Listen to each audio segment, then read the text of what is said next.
Good afternoon and welcome to the 32nd Congressional District Debate hosted by the Dallas Regional Chamber in partnership with WFAA. My name is Dale Petrosky and I'm the President and CEO of the Dallas Regional Chamber. We want to thank our event partners, the North Dallas Chamber of Commerce and the Richardson Chamber of Commerce, for helping us host this today. We are excited about the debate today between incumbent Democratic Congressman Colin Allred and the Republican challenger, Genevieve Collins. We want to thank Congressman Allred and Genevieve Collins for agreeing to participate in today's debate and sharing with us their views on the issues that are important to all of us. In just a minute, I'm going to turn things over to our moderator today. But before we do that, I want to tell you a little bit about who we are and what we do. At the DRC, we have a staff of about 50 full-time professionals who work every day to make Dallas the best place in America for all people to live, work, and do business. One of the ways we do that is to focus on public policy issues that impact all of our lives.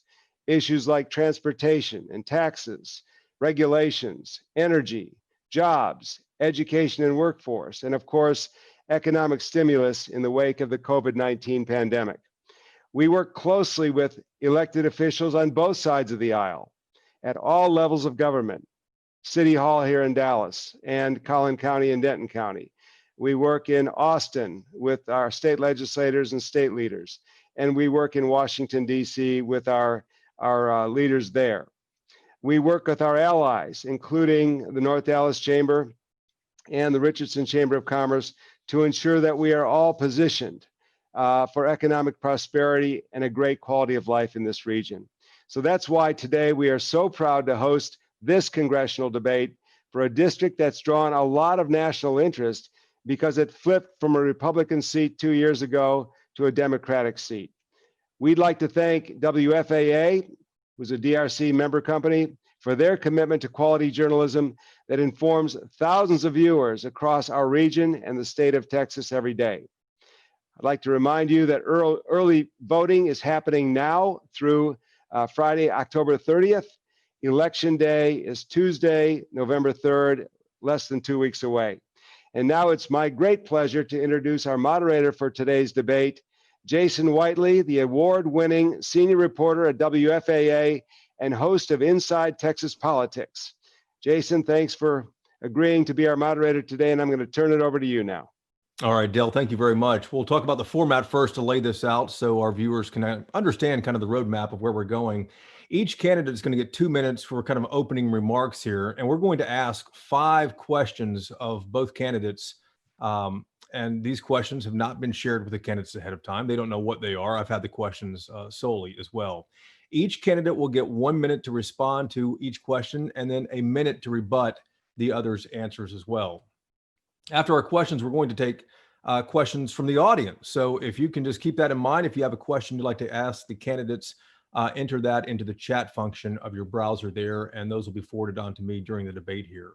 We're going to wrap up the Q&A and be finished at 1 o'clock this afternoon. We're going to give each candidate 1 minute to kind of close up their thoughts and kind of offer a last-minute pitch to voters as well. So now with that, let's introduce our candidates. We'll go ahead and have both of them turn their cameras on now. Democratic Congressman Colin Allred in his first term representing the 32nd Congressional District. He serves on 3 congressional committees, transportation and infrastructure,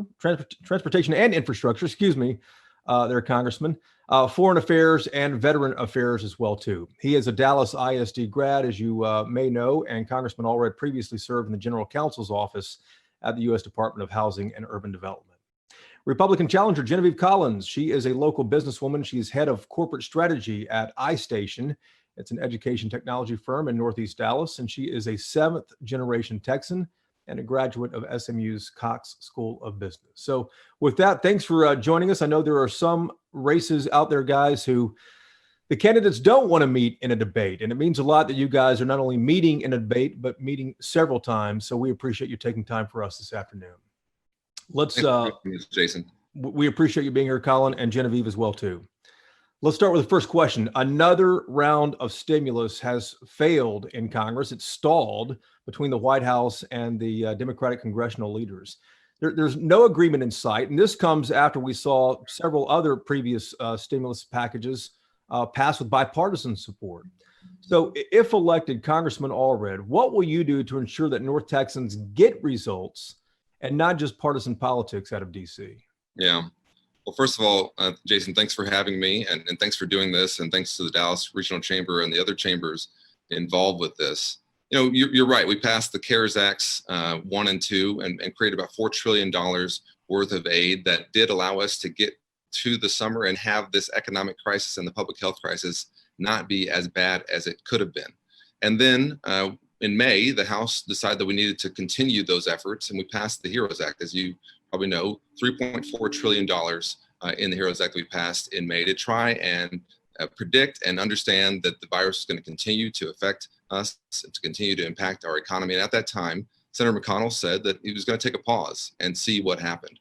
Well, what has happened is that 220,000 Americans are dead, 12 million jobs have been lost. And again, a couple weeks ago, we tried to pass a compromise bill, a HEROES 2.0 at just 2.2 trillion to try and meet in the middle here and come down and find an agreement.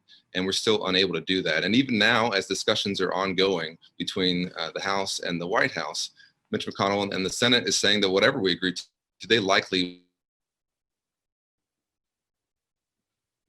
Congressman, I think you've had a digital hiccup there. You're out of time. We'll see if we can get your shot reestablished there. Ms. Collins, same question for you as well, too. If elected, what do you do to ensure that North Texans actually get results and not just partisan politics in this time of stress for so many families? Yeah, Jason, you're right. It's been a tough year for all of us. And we've had both a public health crisis as well as an economic crisis. And we have to treat these things as they're fundamentally intertwined and not two separate issues. We have far too many people in Congress paying party line politics, only trying to pass their agendas and not really serve our community. What I would do as Congresswoman is ensure I'll bring my business experience, creating jobs, balancing a budget, and forecasting growth to our community. I'll also make sure that we provide economic relief and laser targeted relief for small businesses. I think that doing huge trillion-dollar packages instead of targeted relief is the wrong way to manage a crisis.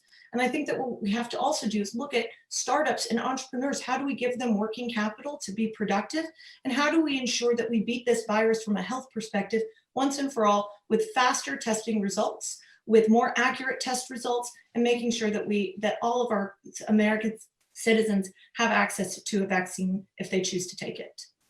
Congressman, it looks like your signal is back up. You can just wave to us. We see you smiling there. Just want to make sure you are back up. Your time was out for that answer. But our next question now is to Ms. Collins here. Texas leads the country in the number of uninsured residents, an embarrassing statistic in a state that likes to brag about itself for a lot of things.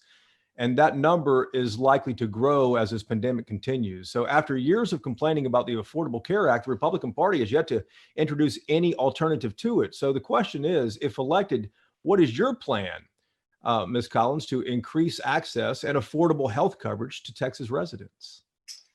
Yeah, it's a great question. And I've been upfront and honest about what my own belief systems are. Republicans have failed the United States people by not having a replacement. And I think that it's time that we be honest about this and actually reform the Affordable Care Act, because that's what we need to be doing. I believe that we need to ensure that there's more access to telemedicine. I think that unlike what my opponent has been trying to slay me on television, I think we have to protect people with pre-existing conditions. I would never sign on to any bill that would take away any or deny any coverage for pre-existing conditions. But the Affordable Care Act did limit competition in the marketplace and create an insurance oligopoly. That has to change. We need to have more insurance providers to be able to have more flexibility, reduce premiums, increase access, and increase the quality of care. That's how we get this thing more effective, where we can expand coverage, but we don't have to do that through government-run healthcare, which my opponent is about to tell you that he supports. Congressman Allred, that same question for you, sir. What's your plan moving forward to increase access and affordable health coverage for Texans? Because it's an embarrassing statistic we have here in the state. It is, and it's getting worse. It's getting worse. About a third of Texans under the age of 65 don't have health insurance right now. And just yesterday, my opponents said on TV that people with pre-existing conditions are worse off under the Affordable Care Act than they were before it. I mean, let's talk about the bad old days before the ACA, when you could be discriminated against because you'd had a baby, like my wife, or because you'd had breast cancer, like my mom. The days when we had lifetime caps on your coverage, so kids like Olivia Solis, Miguel Solis's daughter, who was born with a heart defect, would have blown through their coverage in the first few months of her life. The days of high-risk pools and coverage that was so expensive you couldn't even afford it. That's what she wants to go back to. And I think we can do much better than that. I think we can expand coverage and lower costs. And it begins with competition. I do support Joe Biden's plan to try and introduce a public option. We also have to address the costs in our prescription drug arena, because far too many Americans, far too many Texans can't afford their prescription drugs. My opponent has said that we should let the prescription drug companies pick their prices. I think we should negotiate and allow Medicare to negotiate the way we do with the VA to lower costs for everyone. Well, let's expand on this for 2 more minutes. I'm going to give both of you another minute here to talk about this, because prescription drugs is one thing even President Trump has talked about, trying to lower the prices for so many Texans out there and for so many Americans out there who are facing that. Genevieve, I want you to respond to what the Congressman said. I'm going to let him have another minute after you go first here. Well, sure. First off, and let me clarify my statement from yesterday. People with pre-existing conditions are covered, but if they're in the individual market, they're not able to actually get coverage at UT Southwestern, at Cancer Centers for America. People that need very targeted and specific relief aren't able to be insured at the best tier 1 hospitals to get the coverage that they need. That's unacceptable. That's worse off. What we have to do is ensure that we have more competition in the drug price market. Our drugs cost way too much.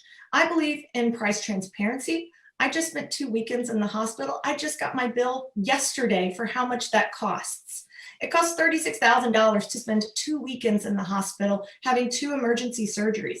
If we have a more informed consumer base that's able to question why big pharma and why medical companies are charging us so much, we're going to be able to demand change. But also, we're going to be able to close loopholes for big pharma changing prices and changing their molecular structures on patents. That's how we increase generics into the marketplace and decrease prices. How are you feeling, by the way, right now? Thank you. I'm feeling much better. It's been a wild journey, to say the least, having spent 2 weeks on bed rest, but I appreciate you asking, and thank you. And thank you to the Congressman for his flexibility during this time as well. I sincerely appreciate it. We're glad you're back. Congressman, you get a final minute on this topic here of healthcare that's so important to so many Texans. Well, first of all, my family and I are on the individual market right now, as all members of Congress are, and we can get care at any of the hospitals that Ms. Collins mentioned. I think she may be confusing Medicare reimbursement rates and the ACA. The ACA is offering private insurance. And yes, those costs should be lower. And I think we can do that through competition.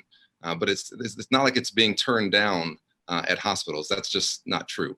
And when it comes to prescription drugs, price transparency alone is not going to be enough. And it's not going to get the job done. We need to make sure that we actually have some leverage and that we can hold these prescription drug companies that are gouging the American people accountable through these specific drugs that we know don't have a competitor in the market. And that's what I really want to stress here, Jason, is that this is only for the drugs that don't have a market mechanism to keep those costs down. Those are the drugs that we can negotiate the prices, like insulin, where 1 in 4 Americans can't afford their insulin and are rationing, to make sure that folks don't have to choose between putting food on their table and paying for their prescription drugs. All right, you're perfectly on time there. I don't know if you rehearsed that answer or not, but man, that was on the money. Let's zoom out for a moment and shift off to another topic. Congressman Allred, North Texas, as you well know, even the 32nd Congressional District, home to a number of large international businesses. What is your approach, considering that, what is your approach to international trade agreements, whether bilateral, multilateral, or whatever the case may be? How do you go into those, and where's the opportunity in the next 2 years? Well, let's be clear. Texas is the #1 trade state in the country. We are the #1 trade state with Mexico, and we're the #2 trade state with Canada. Our third largest trading partner is China. And so we rely on trade for our economy. And I believe in free trade, but also in fair trade. And that's why I really am proud of the work we did on the USMCA trade agreement that passed the House, when really it would not have passed the House before I and others in the Texas delegation worked on it and made it into what I think is really a model trade agreement that both the U.S. Chamber of Commerce and the AFL-CIO supported, because it has enforceable labor standards, it has forward-looking provisions, and that's the kind of model I think we're going to try and use going forward for trade deals, because we can't just have trade that allows the exploitation of American workers, but we need that trade and we need those markets for our goods. And what I do certainly disagree with, Jason, is this administration's use and kind of chaotic approach to trade wars that I think has dramatically impacted us here, from Texas Instruments to fossil watches that are both in my district. That uncertainty has really hurt us. Of course, for our viewers, the USMCA is the bipartisan solution, or the new bill that replaced NAFTA that had been around since the early 90s. Ms. Collins, same question for you. How would you approach international trade agreements, whether bilateral, multilateral, et cetera? Well, it's high time that we renegotiate a lot of these trade agreements. Our American economy, American workers, and American jobs have been taken advantage of by far too many countries, specifically China, for far too long. I was active in promoting USMCA in my own campaign because it is the right thing to do. Mexico is our largest trading partner by an order of magnitude of $100 million. But we need to be able to have free and fair trade. I'm glad my opponent believes in my same principles, but we can't be taken advantage of. And I think that we need to continue to have more of these conversations, bilateral conversations. I think the U.S. has a lot more negotiating power than the Congressman gives us credit for. As a businesswoman, I would bring my own business experience in negotiating at the table, talking about what it means to allow us to have better trade practices, more economic freedom, more jobs back into the American economy, while also promoting American consumerism. That's why these countries have been taken advantage, or have taken advantage of us, and it's time we take charge back. I want to expand on this one as well, too, and specifically ask you, Ms. Collins, and Congressman, I'll give you a moment to respond. But what specifically, you mentioned that there are some unfair agreements out there. Which countries have unfair agreements with the United States that you seek to change? Well, when I was 25, Jason, I went overseas to look at different potential opportunities for iStation to be able to teach English as a foreign language. I looked at China, South Korea, Japan as all potential new office satellites for us. What I noticed when I was in China is that they don't allow us to have intellectual property. They promote intellectual property theft. They put American companies into forced knowledge transfers, which is totally unacceptable, put us in joint ventures that squeeze American companies out within 7 years. And China has been taking our jobs. They own our medical supply chain. We've got to bring this back. China has long been taking advantage of us, even practicing cyber espionage during the pandemic. I'm horrified that my opponent voted against sanctioning the Chinese Communist Party for their espionage. They're continuing to undermine American interests, American democracy, and American companies and jobs and workers. They have to be held accountable. Congressman Allred, I want to give you a minute to respond to that. Yeah, well, listen, we have stood up to China, but need to do more. But the way we do that, is through smart policy. You know, this administration and its pursuit of this trade war that they've followed has only hurt our economy and really passed on additional costs to the consumers and hurt folks like Fossil Watches and Texas Instruments. But you talked about bilateral versus multilateral trade agreements. I believe that we can do both, but that certainly it's better, particularly in the Asian arena, for us to have multilateral agreements like the Trans-Pacific Trade Agreement that this president opposed and which I supported, that would have allowed us to combine so many of the economies in that region in a coalition against China. And that's how we stand up to them, is by forming coalitions with the democracies, with the nations over there that are willing to work with us to box out China and to box them in many ways and try to prevent them from doing some things that they do, like stealing IP, like having, I think, really manipulating their currency. They have a lot of, anti-competitive actions they take, but we do that by bringing together all of the world, and that's how we stand up to China. Well, let's shift off to a different topic here. This is a hot topic that, the nation really experienced earlier this year and still is experiencing. The killing of George Floyd. That led to a movement across the country calling for police reforms at departments everywhere. The question for you, Ms. Collins, is what changes do you believe need to be made right now to help build trust between our communities and the police departments? Well, Jason, I fundamentally believe that we can knit the fabric of our communities back together without defunding the police.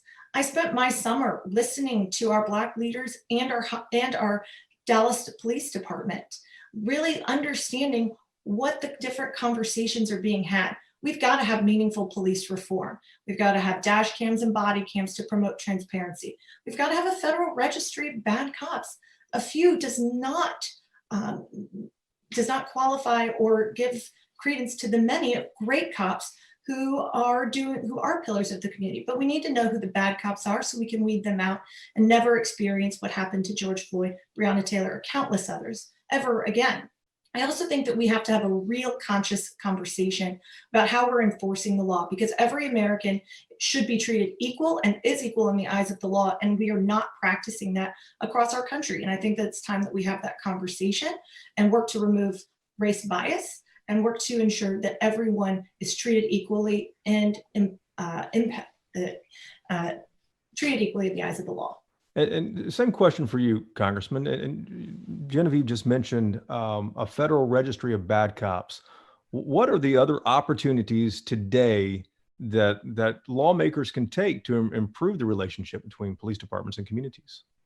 Yeah, well, first of all, I don't think Ms. Collins' comments are consistent with the campaign that she has run, one in which I think she is trying to use this as a wedge issue to scare up votes. And that, in my opinion, is part of the problem that we face when we're talking about police reform and how we're going to restore confidence between our law enforcement and our communities of color, address our criminal justice system. We can't go around demagoguing on this issue. And if you're watching TV right now, you'll probably see an ad for my opponent doing just that. So what have we done in the House to try and address this? Because the Congressional Black Caucus that I'm a part of was really the core of introducing the George Floyd Justice in Policing Act that we passed a few months ago. It banned chokeholds, which Dallas already does. It banned no-knock warrants. It limited qualified immunity. It created a registry, as Ms. Collins mentioned.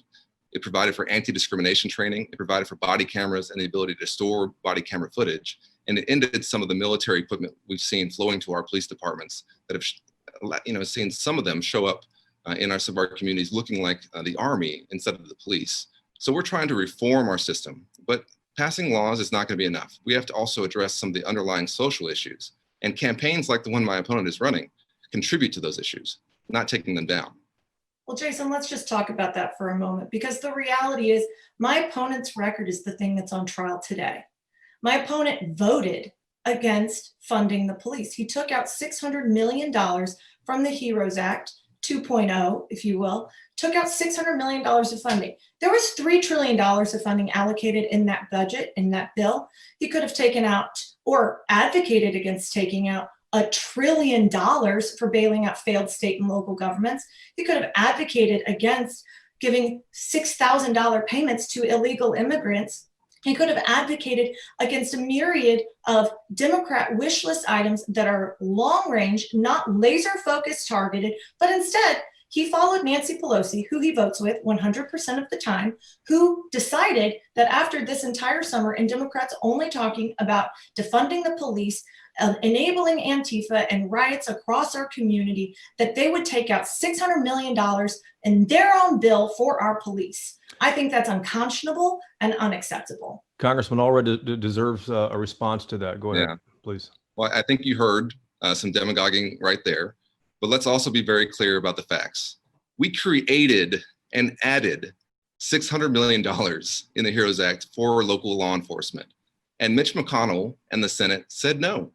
This has already been debunked by the Dallas Morning News. They've said that what you're saying is not true, Ms. Collins. This has already been debunked by Dallas County Judge Clay Jenkins, who said this is not true. And, to say that when you vote for funding something and then the Senate says no, and they say, you have to come down on your costs, and then to say that that's defunding the police, that doesn't make any sense. It's not true. And I think you owe the people of North Texas the truth. And I don't think you should be running campaign ads, which is why I've called for you to take it down, that the paper itself, the paper of record here in our community, the Dallas Morning News, has said is not true. You're trying to mislead people. You're trying to convince them that I'm something I'm not. And you're also doing it in a way that I think makes it harder for us to heal some of these racial wounds we're talking about. At a time when we should be coming together, you're pitting us against each other. And that's just what you're doing. All right, let's move on to a different topic here too, because we're getting quite a few questions. Let's go to our first question from Matt Chiller here. He is asking about next year. Congress is due to pass a new 5-year transportation bill that would provide new funding options for highways and transit all across the state. What are your plans for infrastructure, and do you think that you can help to advance infrastructure as part of the jobs bill next year? Ms. Collins, we'll let you go first on this. Sure. Infrastructure is a huge part of our economy. North Texas continues to grow and is booming. We've got to expand many of our highways. You know, that's Highway 78 between Garland, Saxe, and Wiley. We have to look at expanding Central Expressway. If anyone's on it, you're sitting there for a long time. It's important that we actually look to expanding our highways. You know, Texas receives the least in federal funding for our taxes. We pay more in taxes, rendering us the last donor state and get nothing in return. My opponent serves on the Infrastructure and Transportation Committee and yet doesn't talk anything about what's going on here locally in our community. Only talks about a high-speed rail system that's long-reaching and that will cost way more money than is projected. I think we have to take care of our immediate needs now, make sure that our community, as people continue to grow, as we can promote economic development, that we actually have the roadways, the highways to get it done and get people moving freely. Same question for you, Congressman. What infrastructure projects are paramount here in North Texas in your district? Yeah. Well, first of all, we're not just going to be able to build roads. I'm on the Transportation and Infrastructure Committee. And while our roads are extremely important, we've seen experts who testified before us that what we're going to have to do is be more efficient with the space that we have and diversify the transportation options that we offer folks. So that means, yes, investing in public transportation, investing in great ideas like a high-speed train between Dallas and Houston, which is a great idea. And there's no reason, if you want to represent Dallas, that you should be opposed to that. And, you know, I got on this committee because I knew that we were one of the fastest growing places in the country and wanted to make sure that we could address some of these issues. And this entire term, I've hoped for a bigger package, but have been able to get some small wins by working with my colleagues in the area to try and improve things. Senator Cornyn and I introduced a bill together to leverage private investment in our public infrastructure. I'm working with Van Taylor on how to fix some of the traffic problems on I-75, particularly north of 635. And I have spoken with Joe Biden about his plan to build the next generation of American infrastructure, one that I think addresses our climate change concerns, but also prepares us for the future and diversifies and uses our space that we have more efficiently. All right, let's shift off to education and a very specific question coming from our audience here. Critical to the academic recovery and advancement of our public education students is providing high-speed broadband to them, to all of them. So the question is, what specific steps will you take in Congress to solve this urgent need? And so many families have discovered this with the coronavirus going on now. Congressman Allred, we'll let you go first. Yeah, well, we've seen that about a third of families in Dallas don't have access to high-speed internet. And this has worsened the achievement gap that was already existing in our community. And it's something that we have to address. And the way we do it, we did this in the Obama administration through a pilot program called Connect Home, is you both incentivize and you try to subsidize efforts to expand high-speed internet everywhere. And so high-speed internet is I think it's similar to any other utility that everyone should have access to it, whether it's electricity, water, the internet. To compete in this economy, to learn in this economy, you have to have it. And so you do it by both, as I said, trying to provide incentives to bring the cable providers into these communities that don't have it. We did that through offering them some incentives and then subsidizing them while they're in it, because you get them more customers. So they are going to get the customer base. But then once you get the infrastructure built out, it's a better deal for everyone. And so this is something that is a focus of mine. It's not just for our inner cities, it's also for our rural communities. I think that we can have bipartisan agreement around doing this. And we have some experience doing it in the past. So we just need to follow the models that have worked. But I think it's a combination of both incentivizing and subsidizing the efforts to expand that coverage. Let's ask the same question to you, Genevieve. It's obviously education based, which you're familiar with, that's your industry, but I'm curious about these specific steps the questioner is asking, the specific steps that you will take in Congress to solve this urgent need. Well, Jason, I love this question because I've spent the last 4 years advocating for this. I've actually written policy and legislation that can be implemented immediately in multiple states and nationally. So I'm ready to go. If I'm blessed enough to be elected to Congress. No child should ever be without an education just by default of not having access to consistent broadband or Wi-Fi. We have failed millions of kids now through this pandemic because they don't have access to broadband, Wi-Fi, or a consistent device. Dallas ISD is a great example of coming up with creative solutions, providing laptops with hotspots. But it is on the federal government's job, in my opinion, to make sure that an infrastructure bill contains consistent broadband and Wi-Fi for all communities, rural, urban, suburban. There are folks in Dallas, Richardson, Garland, Wiley that are all without internet. And this is not an equal and even playing field. I am ready to go. I've already got the legislation. I just needed a chance to be there. Here's another question from one of our viewers. The person says, I'm an honorably discharged, disabled Vietnam veteran, and my question is for both congressional candidates. What are your plans to improve job opportunities for recently unemployed residents who lost their jobs in the pandemic? Congressman Allred, you can begin. Yeah. Well, first of all, thank you for your service. And this is, I'm on the Veterans Affairs Committee, and we've worked extremely hard both to expand healthcare access for our veterans here in this community through getting the Garland VA Hospital and in our committee to try and help work with DOD as folks are transitioning out of the military to make sure they're getting access to good jobs. And, we have a lot of great corporate citizens here in North Texas who work very hard to hire veterans. But at the federal level, what we can do is continue to try and find partners who will help us hire veterans. But for those who have lost their jobs during this, we need to put in place targeted aid to try and help the parts of our economy that have been hardest hit. And we did that in our CARES Act 2.0, where we set aside $60 billion for women-owned businesses, minority-owned businesses, veteran-owned businesses that had not gotten access through the PPP first round of funding. And so we tried to address that by using financial institutions that had a better record of reaching those kinds of businesses. But there are aspects of our economy that have been shut down by this. Those are the areas we need to target our aid, target our efforts. And Genevieve, same question for you as well, too. What specifically would you do if elected to help find people work who've lost their jobs during the pandemic?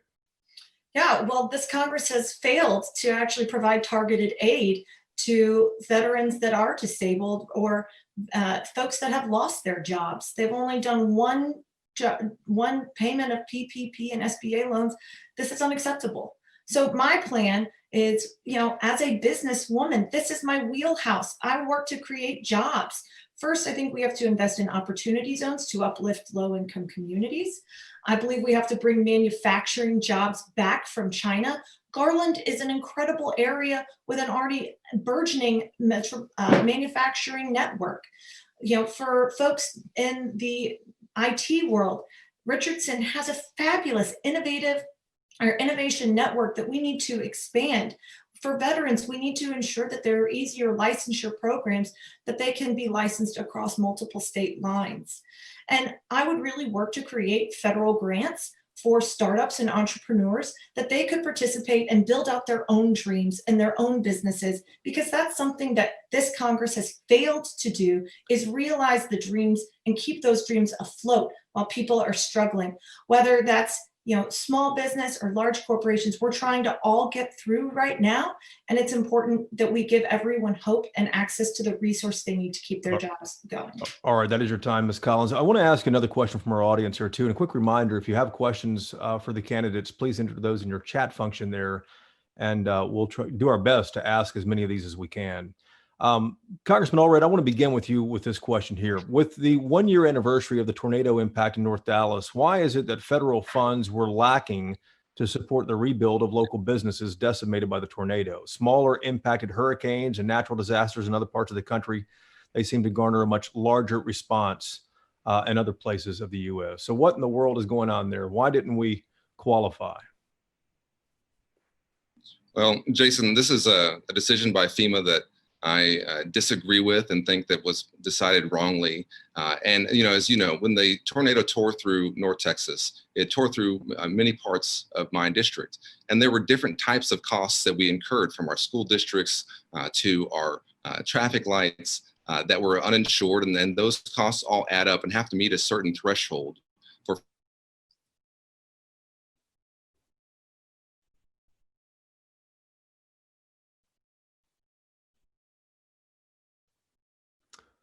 Well, I think we lost the congressman for a moment. We'll get his signal reestablished here. There he is. You still with us, Congressman?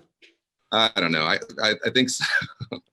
All right. So where were we? So there's a threshold that has to be met for FEMA aid.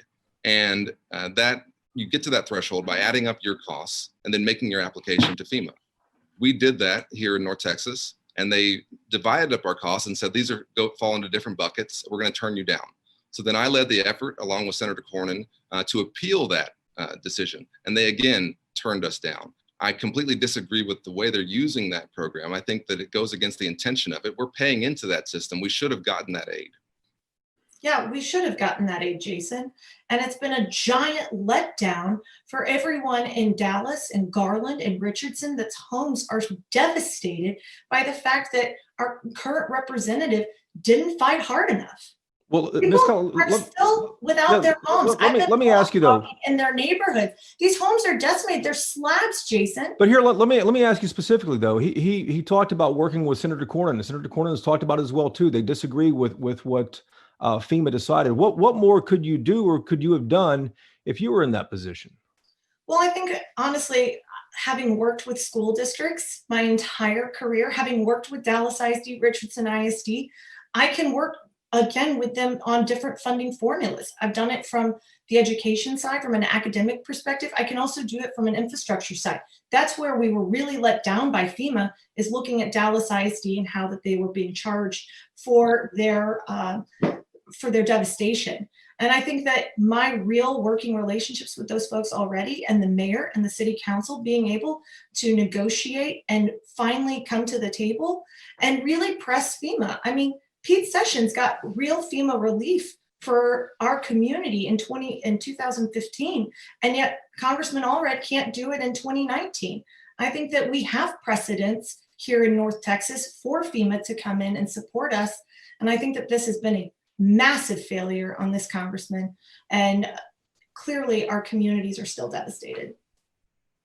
I want to ask you a specific question, Ms. Collins. Jason, can I just respond to that very briefly? You guys, we can add 30 seconds to both of you here. Go ahead, Congressman.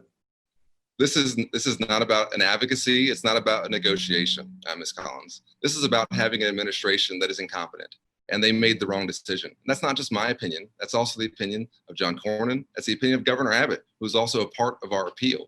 We worked on a bipartisan basis. I gathered every single member of Congress across this state who had tornado damage or had other storm damage from that same storm system that came through, joined a letter that I led to FEMA to try and convince them to change their mind, and they still did not. So listen, we worked as hard as we possibly could, but this administration is responsible for us not getting the funding that we deserve. Ms. Collins, you get 30 more seconds. Go ahead. I'll just say, you wrote a letter. I would march up to their offices in DC, bang on their doors and say, we're meeting in person and we're going to work this together. You can't just write a letter. That's just a cop-out. That's not serving our communities. And as a businesswoman, I would be the advocate for our community that you were not able to deliver. I want to shift off to a different topic here. Ms. Collins, you're broadcasting ads right now, which are critical of Congressman Allred, saying that he votes with Speaker Pelosi 100% of the time. Do you pledge here today that if elected, you would not vote with your party 100% of the time? Yes. Congressman Allred, would you like to add anything to that because you're the target of those ads? Yeah, well, she's cherry picking statistics. Let's be honest here, and the Dallas Morning News has run a story on this, and I appreciate them looking into it as well. The Speaker of the House votes less than 10% of the time, less than 10% of the time. And when she does vote, it's on important pieces of legislation, like lowering the cost of prescription drugs or keeping the government open. The Chamber of Commerce, who endorsed me, the U.S. Chamber of Commerce, when they endorsed me, looked at my record, and they gave me a 95% bipartisan rating, 95%. 70% of the bills that I've co-sponsored in Congress have been bipartisan. I've worked extremely hard in a bipartisan fashion to get things done. And these ads that she's running is just cherry picking statistics. That's all it is. Well, Jason, let's talk about statistics, because as a businesswoman, I have an MBA. I love statistics. Now, the congressman had 78 chances to not vote with Nancy Pelosi, yet elected not to not to exercise any of those. The congressman currently votes with his own party 98% of the time. This is public information. These are not lies. These are just facts that Congressman Allred is a completely ineffective Washington partisan party line politician who has passed 0 bills while he's been in office. And let's just, for contrast's sake, talk about Representative Dan Crenshaw. He's in Houston. He's in the minority. He also serves in the same freshman class that Congressman Allred serves in. He's passed 5 bills while he's been in office. Congressman Allred's passed 0. He just passes the buck down the line and waits for Nancy Pelosi to tell him how to vote. And again, he has his own mind, or at least that's what he told us in 2018, that he'd be an independent voice. But he follows his party 98% of the time. I find that unacceptable. Congressman, I'll give you 30 seconds to respond to that. But that's clearly, of course, not what the Chamber of Commerce thought, and that's why they gave me a 95% bipartisan rating for the work that I've done. But she keeps bringing up this bills being passed. Naming a post office is nice, but it's not actually helping people. I have put an entire hospital in Garland that we got transferred from Baylor Scott and White to the VA, creating 5,000 jobs, serving 184,000 veterans better. That hospital is valued at $400 million. For us to build that would be $800 million to $1 billion. That wasn't a piece of legislation. That was work that I did behind the scenes to get that done. That's how we got that done. That's doing something with your role in Congress. So let's talk about that, because there's more you can do than your voting record. You can be an advocate. You can take good ideas and turn them into policy. That's what I did with the Garland VA. And that's a great example of my opponent taking credit for other people's work. The Garland City Council worked on this VA, Jason, for 2 years prior to the congressman even being elected. The Garland City Council and city manager worked with Baylor Scott and White to actually create this. This is not, the congressman's taking credit for everyone else's hard work. He may have helped get it over the finish line at the end, but I think it's absolutely egregious for you to say that you single-handedly got this done when by default, everyone else had all the work. You just helped at the end. Yeah, I'll jump in. I'll jump in here just for a second. For clarity, I don't think he said he single-handedly did it, but that he was an advocate for it. So I do want to ask one more question here too. Well, let me just say this, Jason. That's absolutely not true. It's not true. What commercials say otherwise. No. Let me speak, please. That's not true what you said. I worked with our city council in Garland and with the mayor to get that done, but this would not have happened. And I'll be very clear with you. This would not have happened if I had not brought these parties to the table. This administration called me a few months before we got this deal done and said they were pulling out of it entirely. It took dozens of meetings and calls and emails to get this done. So just because you don't understand what went into it doesn't mean that I wasn't a very, very important part of it. So let's just make that very clear. Let's shift off to a different topic here. This is going to be the final question because I realized that I didn't give you guys an opportunity for opening statements. So my apologies for that, guys. But here's the last question that we've been asked a couple of times here. Do you support the DISD bond election propositions, and what can be done on the federal level to improve public education in collaboration with local and state governments? Congressman Allred, we'll let you begin. Absolutely. I support this bond 100%. I'm a DISD grad. My mom taught in DISD. I believe that we need to continue some of the great work that's being done by DISD and moving forward. And, we do need to support at the federal level great advances in some of the policies that's happening in school districts like DISD and like Garland ISD, like Richardson ISD. But we do that by making sure also that they don't have enormous budget shortfalls, and that's what they're going to be facing. In this next session of the Texas legislature, they're going to be looking at a $27 billion shortfall. $27 billion, that's the same amount they looked at when we had the 09-10 recession. And we saw what they did then. They made very deep cuts to education funding. And so when you see someone like me saying in the HEROES Act that we had funding for state and local governments to cover the revenue shortfalls that they have incurred during this crisis, this is what we're talking about, is to ensure that when we get to the budgeting process at the state and local level, that they're not having to make deep, deep cuts to education, because that's going to set us back. And that's one of the things that we've been fighting so hard for in these HEROES Act provisions that we passed. All right, Ms. Collins, same question to you. Could you repeat the question? Forgive me. Yeah, absolutely. The question is, do you support the DISD bond election propositions, and what can be done on the federal level to improve public school education in collaboration with local and state governments? Well, I am proud to have my entire career serving public schools. ranging from every school district that makes up this congressional district to some of the smallest school districts in West Texas to some of the largest school districts all in the country. I have had a depth and breadth of experience working in the education sector, and I know that education is always squeezed. Their budgets are always squeezed. The best way the federal government can help is get out of the way.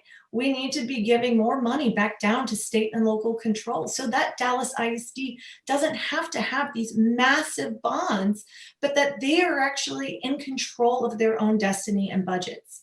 I think we have far too much oversight from the federal government, that way too many hamstrings, that the local government, local school district can make these better decisions. I think we have to take care of our local school districts. All of the bonds, are really looking out for doing what's best for kids. And that's what we need to be talking about in education. How do we do what's best for kids? And just for clarity, Ms. Collins, do you support the bond propositions that are on the ballot right now? I do. Okay.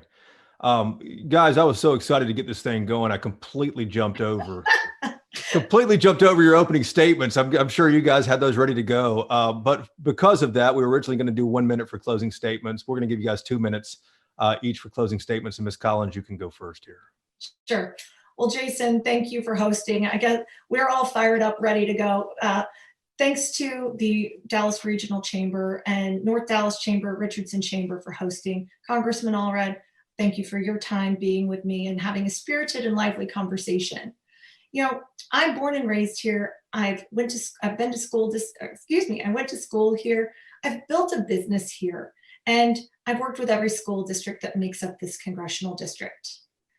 I believe as a businesswoman, my experience, real meaningful experience, creating jobs, balancing a budget, forecasting growth, is exactly what we need to get our economy back on track. And I'm the only person in this arena that actually has that experience. My opponent talks about being a bipartisan politician, but as I pointed out, he votes with Nancy Pelosi 100% of the time. His own voting record demonstrates that he votes 98% of the time with his own party. That's not called bipartisan. And I think that he's been incredibly ineffective Washington party line politician, having passed 0 bills while in Congress and only co-sponsoring everyone else's good ideas. I think that he's taken credit for everyone else's decisions, whether it's USMCA, the Garland VA, or a myriad of healthcare issues. And I think that his voting record has to be what we discuss. He votes with Nancy Pelosi 100% of the time. He voted to remove funding from the police, $600 million. That's called defunding the police. He refuses to sanction Chinese Communist Party for practicing cyber espionage, and he supports raising taxes, especially coming out of a global pandemic. These are not these are not North Texas values. These are DC values. And I believe that there is a real difference between a DC endorsement from the US Chamber of Commerce, which is the largest lobbying organization in America, versus real Dallas experience building a business, making sure everyone has a chance to achieve their American dream. I believe the choice is clear, and I'd be honored to have your vote. All right, Ms. Collins, thank you. Congressman Allred. Well, thank you, Jason, for moderating, and to WFAA and to the Dallas Regional Chamber and the North Dallas Chamber and the Richardson Chamber for putting this on. It's been the honor of my life to represent this community, where I was born and raised by a single mother who taught in the public school system that I grew up in. I know that my story was made possible by this community, by the people, the institutions, and the policies that gave me a chance to chase my version of the American dream. And that's why I've tried to work so hard to represent this community in Congress. I'm proud of the work that we've done together by being inclusive and available, holding 25 town halls. And I'm proud of what we've been able to accomplish, from the Garland VA to the US-Mexico-Canada trade agreement, to standing up for your healthcare and against efforts to take it away. As many of you know, my wife and I had a son a month into my time in Congress, our first child, Jordan, who's now 20 months old. And like many of you, when this pandemic hit, our life changed dramatically. We had to take Jordan out of daycare and care for him at home while both of us were working full time. We've driven back and forth to DC several times because my son can't wear a mask on a plane. We've learned to rotate who's on child duty and who's doing the work. And so I know what you're going through right now. I know the struggles that so many families are facing. I know your top concern isn't my opponent's misleading attacks. Your top concern is this pandemic and where we go from here. You're worried about your kids and your businesses and your grandparents. You know, many of you have had to learn how to work from home while caring for kids who don't have a school to go to. Maybe you've had to tell your boss that you'll get her that memo after your kids go to sleep. Employers have learned to be more flexible, and you're waiting to see if you're going to get the help that your industry needs to survive. And you've seen a president supported by my opponent, who she praised just yesterday for his response to this virus, who has no plan to beat this virus and is obsessed with all the wrong things. You know, we can do better. We have a choice now in this election between leaders who'll tell you the truth or leaders who'll just say anything to get elected. I think I know which the folks of North Texas are going to choose. Thank you so much. I ask for your vote and the honor of continuing to represent you in Congress. All right, here's the last question. Have you guys voted yet? Genevieve? You have? Okay. Colin, you voted? You did? Yes, I did. I voted on Monday. All right. Congressman? Now, my wife and I are going to go next week. I encourage everyone to vote in the last week of early voting. All right. Guys, thanks so much. We appreciate it. There are, I'll just remind you, our viewers here, there are a lot of races on the ballot you'll see when you go vote. If you've already voted, you've seen this. Not all the candidates in all those races are willing to get together like these two have, to exchange ideas, to debate ideas.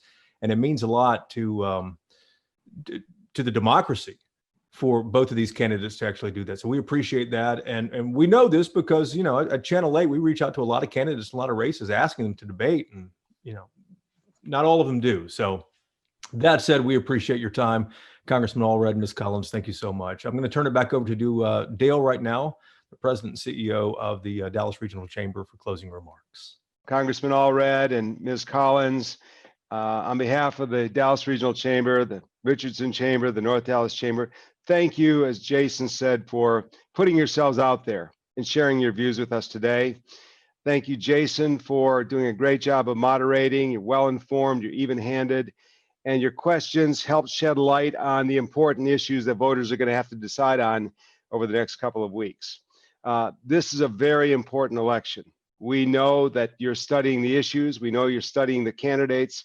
You can vote now through Friday, October 30th, or you can vote on Election Day, the traditional way to vote, on Tuesday, November 3rd. If you want more information about where to go, how to vote, you can go visit northtexasvotes.com or .org, northtexasvotes.org. Sorry about that, to learn more. A few other important dates coming up. Tuesday, November 10th, we're hosting our State of the Workforce event featuring Brian Daniel, who's the chairman of the Texas Workforce Commission in Austin. 2 days later, on Thursday, November 12th, we'll have our annual Year Ahead event. So we're so excited this year to feature David Solomon, who's the CEO and chairman of Goldman Sachs, and Stacy Cunningham, the president of the New York Stock Exchange. They'll discuss this challenging year, what we might expect in the year ahead, what it means for your business, for your life, and for our country. So all these events are virtual, and you can visit our website, dallaschamber.org, to register for any of our events and to stay informed of all that we're working on. Thanks again for joining us today. Hope you enjoy the rest of the day.